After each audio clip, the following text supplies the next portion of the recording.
Hello everybody, Ben Rogers here, the Raptors side, just reacting to some Toronto Raptors news. Riker, we have a massive free agent update because it's looking like things are coming together tonight on, what is this, day 2.5 of free agency? 3? Wait, Monday, Tuesday, Wednesday. Day 2. Day 2? We got a day 2 or 3.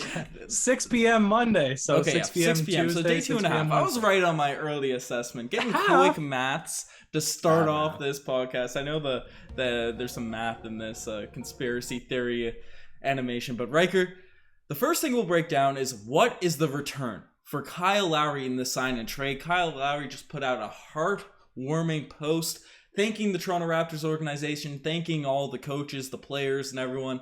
And you know, Kyle Lowry, it's a celebration of his career. We had our live streams that almost got 1,000 views, 1,000 likes, Riker. And, you know, people were excited about that landmark. Maybe I won't say more on that. The people in the live stream will know, but you know, we had our heartwarming thank you to Kyle Lowry in that video if you want to check that out. But we're wondering, what are we getting in return for Kyle? We got a little update on that here today. And Michael Grange said it's looking more and more like Goran Dragic will actually end up being a Toronto Raptor, as well as Precious Achiuwa. We kind of knew the Raptors were going to keep him as a athletic young big man. And using his salary, given the fact that it's it's on big money, we could potentially flip him at the trade deadline if things aren't working out. But with our sort of, you know, we lost Kyle Lowry, obviously, but we lost DeAndre Bembry. We lost Rodney Hood, who could have been a piece coming into the season. We lost Paul Watson. There's an opening at sort of the backup, specifically shooting guard position. So I think Goran Dragic could potentially fulfill a role here. What are your thoughts on this return, if it's not official yet, but on this return for Kyle Lowry, Riker? Depth chart makes sense to have Goran Dragic at the 2 because he's still productive. He's a bit older, but you don't have him locked into a long guaranteed contract. Yeah, he's $17 million. It's more than you'd probably want to pay him as an actual Toronto Raptor, but 13 points, 37% from 3, 26 minutes per game. Those are good backup shooting guard numbers.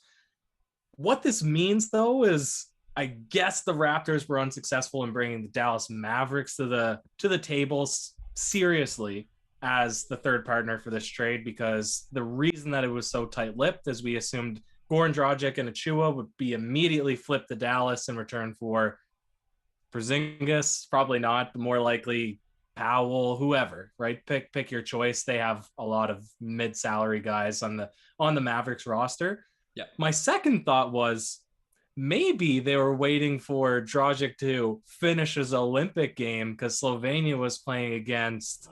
Who were they playing against? Spain or? Well, Dragic's not playing for that Olympic team. It's Zoran. And I watched the entire game thinking it was Dragic. I was like, this man's going off 27 points. He's roasting. He's looking way better than Luka. It was his brother Zoran, who looks just like Goran. I believe they both played for the Phoenix Suns a few years back, actually.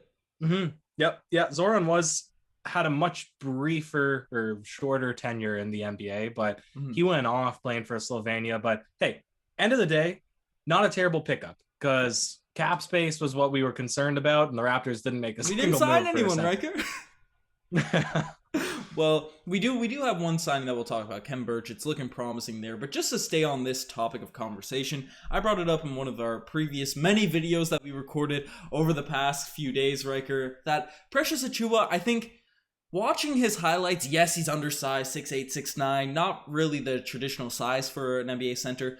He's not like an OG Anunoby slotting into that position. He's not like a Pascal Siakam and Chris Boucher, someone playing out of position. Yes, he's listed on Basketball Reference as a power forward, but if you watch the highlights, you watch the tape, you read Heat Reddit, and you know all the people that have watched Heat games night in, night out, he is a true NBA center, and he's had big nights guarding the Joel Embiids of the world, the Giannis Antetokounmpos, the big men down low. So I don't mind him coming in, specifically at least at the start of the season, as our backup center. And he's been broken down. He's been sort of analogized as the next coming of Bam Adebayo, a guy that's very raw coming in, a bit undersized, but once he puts on a bit of muscle, he's about 20 pounds less less than Bam right now, right? Puts on that muscle. He can really be a true modern day NBA center. And Ryker, if you watch back, I did even more research into Precious Achiuwa as well. As of late, watching back to the college stats, he was knocking down jump shots in college. The middies were there. He stretched out to the 3-point line occasionally, and then listening to people talk, the deep cut reporters, they had him coming in as a guy that could potentially stretch the floor a little bit. So we know when bigs come to the Toronto Raptors, Nick Nurse is going to tell them, Masai Ujiri, shoot those threes. So that could be an interesting development for Precious Achiuwa. I think he's a really nice potential piece as a backup. As you brought up, Gordon Dragic, we were a bit concerned bringing him in because, Rashawn Holmes, Jared Allen, he could eat into those guys' cap space, but we didn't get those guys. We didn't need to sign any of them. It didn't factor in, so I guess it makes sense to bring in Dragic now as a backup guard. We're trying to make a push. He's a veteran, but Ryker, the other biggest concern we had with this team is, do we want Precious starting? Do we want that? But those holes seem to be filled at this point because we have a reporter from RDS. His name is Peter Yiannopoulos. Maybe people know him more than we do, but he's being cited. He's being referenced a lot. He's a guy that's connected in the Montreal community, and he's saying that Khem Birch, he's gonna re-sign with the team on a long-term contract. So he's saying he's getting it direct from the source. Ryker, do you like that front court lineup of Khem Birch and Precious Achiuwa? What? Why are you playing them both together? No, of just like the center, our dynamic center duo. Oh yeah, no, I don't like it. But this is the thing. I'm not opposed to Khem Birch. People are saying in our comment section that Khem Birch is extremely overrated. They don't even want to re-sign him. There's a bunch of people saying that, coming with a lot of negative attitude. I thought Khem Birch showed up when he came to Toronto and he had the best stats of his entire career because finally he got a little bit more run. He shot 55%, 12 points per game. I think he had 7.5 rebounds. So he looked all right, and he was shooting a couple threes. So I was pretty intrigued by everything that Khem Birch displayed. Both you and I agreed he's backup center material. Now the issue is Precious Achiuwa also backup center material. So we don't have a true starter, and we also don't have a true big man. Both of them are only 6'8", 6'9", and none of them are going to be physically imposing shot blockers that'll really, make Joel Embiid or Giannis scared when they're barreling down the lane. These are going to be guys that'll have to really play good position, skillful IQ basketball in order to get stops and get rebounds, box out. So it's not to say it can't work, but the Raptors small ball experiment of last season definitely didn't work. So they're going to have to go back to the drawing board if that's what we ultimately run with then. Yeah. But this isn't really small ball because and also in other news, our guy Aaron Baines has officially been waived. I brought out the rain effect on TikTok on the YouTube short to, if you guys haven't checked that out, we've been popping off on the YouTube shorts, so check out all of those new style of videos we've been dropping on this channel.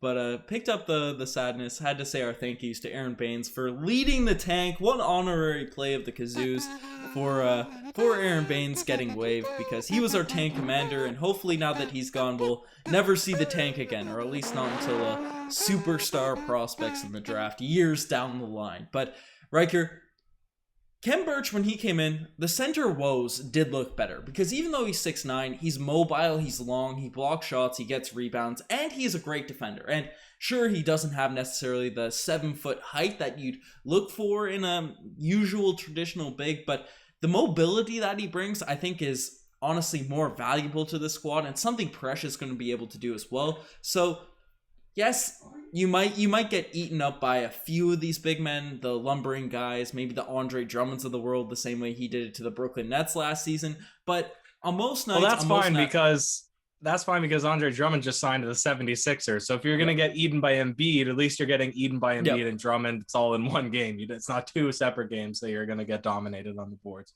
Yep, exactly. So it's I guess they flipped in Drummond for Dwight. Dwight was abusing Chris Boucher last season. So it's night in, night out, it might be a weird sort of fit, but I thought Khem Birch Obviously, the Raptors were tanking to enter the year, so it's hard to really put too much stake into how the team was playing and how the defense looked and all among such things. But I thought Ken Birch was a solid defender, and from all accounts, Precious Achiuwa, I'm liking him more and more as I watch more. As I've been on the Precious Achiuwa deep dive, and it's a positive rabbit hole to fall in. So I definitely recommend everyone checking out some Precious Achiuwa highlights and looking into his story, because I think he'll be a cool fit. And officially we haven't brought in these guys, so who knows what will really happen, Riker. I still have heard rumors that the Raptors are still trying to find avenues. It's looking like the Dallas well, it's drying up despite the Slovenian connection, and they do have a few centers on that roster they re-signed. They have an abundance of centers if you include Kleva. They got Marjanovic, they have Powell, and they have Willie Cauley-Stein. And if you count Kristaps Porzingis, that's 5 centers they could just give away to us, who would be truly 7 foot. So it's I'm surprised the deal hasn't been worked out there. Maybe the Raptors want more, because Dragic is, I think, a better player in a vacuum than any of those guys, and he's on an expiring contract. But the Pelicans have also been a team that's rumored, Riker, and Jackson Hayes, he's a name that has been talked about a little bit on the trade market. He's in the news right now due to a confrontation with the police, and the video came out with that. It's really just an ugly looking scene. But to keep it on the basketball side of things, he's not really a guy that fits that New Orleans Pelicans mold, where they want a lot of shooting around Zion. They want as much shooting spacing around him as possible, and they just brought in Jonas Valanciunas. Do you think a Jackson Hayes pickup would be an interesting return for Goran Dragic? And would you be excited for that return for the Raptors? Because he's a young big man that fits our timeline that could probably be got on the cheap. Well, probably got on the cheap. That's not necessarily, because every center was overpaid this offseason, it seems like, except for maybe JaVale McGee and Dwight Howard, who took smaller contracts to continue their ring chasing. But guys like Olynyk little value sent out to the Pelicans, I'm sort of mean, because he's still on his rookie scale deal. I'm trying to pull up the stats, because I, to be honest, don't know a lot about him as a player. He's a very athletic big man. He blocks shots. He's mobile. He came to the league as a project, and he's still being a project. He hasn't really developed tremendously, maybe at the rate that they would have liked him to go alongside that young core. But I think it's now, this is the perfect time to buy low on centers when they're 2-3 years into their career, because a lot of these guys take 4 or 5 years to truly develop. And I don't know, I wouldn't mind Jackson Hayes as a nice return. He doesn't seem like a big rebounder, but maybe that wasn't his role on the Pelicans. What was Zion? In 16 minutes, he was only averaging. Yeah, exactly. He was only averaging about 4 rebounds per game. I think that's one thing. If we're going to sacrifice the ability to stretch the floor, shoot the 3, have any midi whatsoever, it seems like Ken Birch is not quite there. Chua's not quite there. Maybe they will. Maybe they'll surprise us. But if we don't have a shooter like Pascal Siakam, I at least want them to be sound defenders and rebounders, because what killed me watching last season was that we didn't have any rebounders to start the fast break, and our pace of play seemed like it dropped right off a cliff from the season prior. So I would be concerned if Jackson Hayes isn't much of a rebounder to bring him in. The more I think about it in my head too, if Ken Birch, Precious Achiuwa, if they're committed to just being hustle guys the same way that we have enough offense. Harrell, or Kenneth Faried, whoever, if they're like, I'm going to go out there, I'm going to play good D, and I'm going to get rebounds, and if I just hang out in the paint and I hang out at the low block, screen and roll, right? Get a couple of offensive rebounds, which is something Raptors never did, because Serge Ibaka was allergic to the offensive rebound. Marc Gasol just couldn't jump, so there was never. It was also our strategy to get back on defense. That was a big thing Nick Nurse used to. Okay, you're gonna come in. You're gonna give them a lifeline here. I'm just gonna say it was because of poor effort. Center duo. Anyway, did you see what Gilbert Arenas? We don't even need to dwell on it. What a bum. We should make a TikTok on Gilbert Arenas. We'll definitely make a TikTok on it. Getting a little bit off the rails here, but I don't feel terrible about Ken Birch and Achiuwa. Even if we don't flip Achiuwa and Dragic for anything, if we just keep them, maybe it's not the worst thing, because Dragic as our backup too takes a bit of the pressure off Malachi Flynn to be good in his second season. Yeah, and the thing about it too is the small ball unit works in spurts. It doesn't work when you're trying to run it all 82 games of a season, but it works when things really come down to the wire. So it's even if Achua and Birch, you don't necessarily want one of those guys in the game during the last 3 minutes. Right? Makes sense. You can run an OG, you can run a Chris Boucher, you can even run probably a Scotty Barnes for stretches at the 5. Looking at all those guys' size, Siakam's run it occasionally, so the Raptors should be fine to close lineups. We have a lot of guys at the height of 6'9", so I'm cool. I'm cool with this roster. People that are saying we're riding the tank again next season just because we didn't get Rashawn Holmes or one of these guys. Now, if we didn't pick up Kem Birch and we were running into the next year with Precious Achua at 6'8", 6'9" as our only center, then I see where a lot of people are coming from. But now that we got Birch, I think it's confirmed we're not tanking. I'd be extremely surprised. I would be We just haven't got better, Ben. We haven't got better. See, I argue we were a good team last season. We just didn't have a center. Yeah, but listen, the Bulls improved. They got DeRozan, they got Lonzo Ball, Alex Caruso. The Bucks brought in Semi Ojeleye. The Celtics, I'm not sure where they're at. Semi Ojeleye take. They did get George Hill. They got George Hill. Well, they already had Drew, and who was their backup? I thought Jeff Teague was on that team as well. Yeah, but do you remember George Hill just killing us in those playoffs? I got PTSD of him in a Bucks jersey. My point and the Knicks, they just got Kemba Walker. They re-signed Derrick Rose, Nerlens Noel, Evan Fournier. I feel like the East got, I feel like who did you say?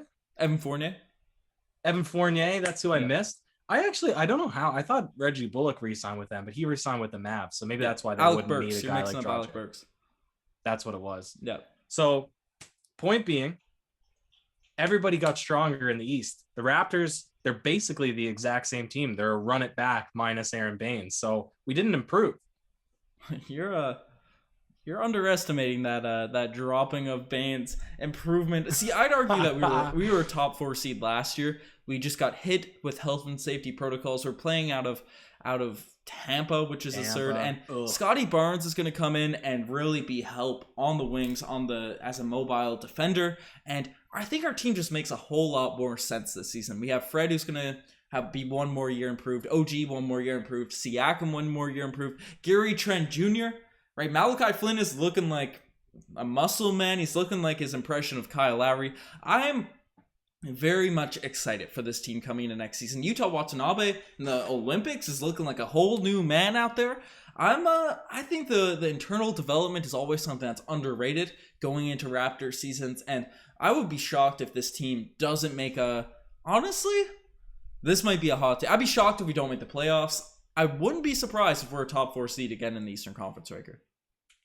That's an extremely hot take. But hey, at least we're making center signings. So there's a little bit of promise in Raptors land, Ben. But we got more podcasts to make tonight. Let's wrap it up and hop on to the next one. For sure. Anyways, you guys are the best for making this far. Apologize if this pod's a little bit off the rails. I'm just got my vaccine today, so I'm a little bit fatigued, a little bit tired. It's hitting me pretty hard right now, so get vaxxed, stay safe, everyone, especially in Ontario. How are things in Ontario, Ryker? You're moved back there now.